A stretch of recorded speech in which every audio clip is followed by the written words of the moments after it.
Hello everyone, स्वागत है आपका फिर से एक नेक्स्ट क्वेश्चन में, एक नए टॉपिक में। एक एक क्वेश्चन के साथ हम लगभग पूरा टॉपिक कवर कर रहे हैं।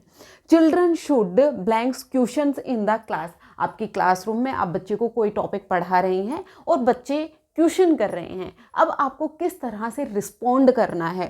पहला है बी डिस्करेज टू आस्क, यानी बच्चों ने क्वेश्चन पूछा, आपने उसे कहा ज़्यादा इंटेलिजेंट बन रहा है, चुपचाप बैठ के पढ़ ले जो मैं पढ़ा रहा हूँ या पढ़ा रही हूँ, यानी उसको डिस्करेज कर दिया आपने। उसको उत्साहित करने की बजाय आपने उसको नेगेटिव इम्पैक्ट दे दिया।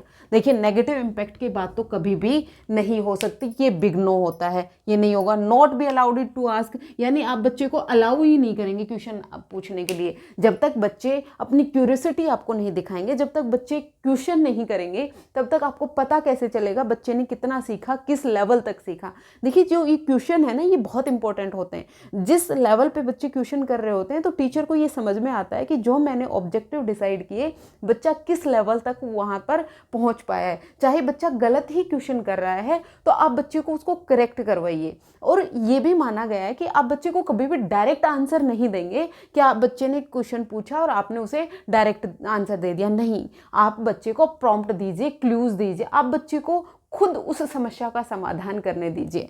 तो ये भी गलत हो जाएगा। बी स्टॉप टू, ये भी वही बकवास ऑप्शन हो गया। Be encourage to ask question. देखिए, प्रॉब्लम क्या आती है, आप जल्दी में जब होते हैं तो आप ऑप्शन को ढंग से नहीं पढ़ते। आप डिस्करेज को करेज्ड पढ़ लिया, अनकरेज्ड को आपने डिस्करेज पढ़ लिया, तो दिक्कत हो जाएगी। तो आपको ऑप्शन से ध्यान से पढ़ने हैं। बी एनकरेज टू आस्क, आपको बच्चे को एनकरेज करना है कि आप क्वेश्चन पूछें। जब बच्चे बार बार क्वेश्चन करेंगे तो बच्चे में प्रॉब्लम सॉल्विंग जो स्किल्स हैं वो डेवलप होंगी, यानी समस्या समाधान उसमें कौशल डेवलप होंगे। उसके अलावा बच्चे में क्रिटिकल थिंकिंग, रिफ्लेक्टिव थिंकिंग, बच्चे की कम्युनिकेशन अच्छी होगी। बच्चा अपने आसपास के बच्चों के साथ सीखेगा, अपने पीयर से सीखेगा। इंटरेक्शन जितना बढ़िया करेगा बच्चा, उतनी ही लर्निंग उसकी अच्छी होगी। तो बच्चे को बार बार क्वेश्चन करने के लिए आपको एनकरेज करना है।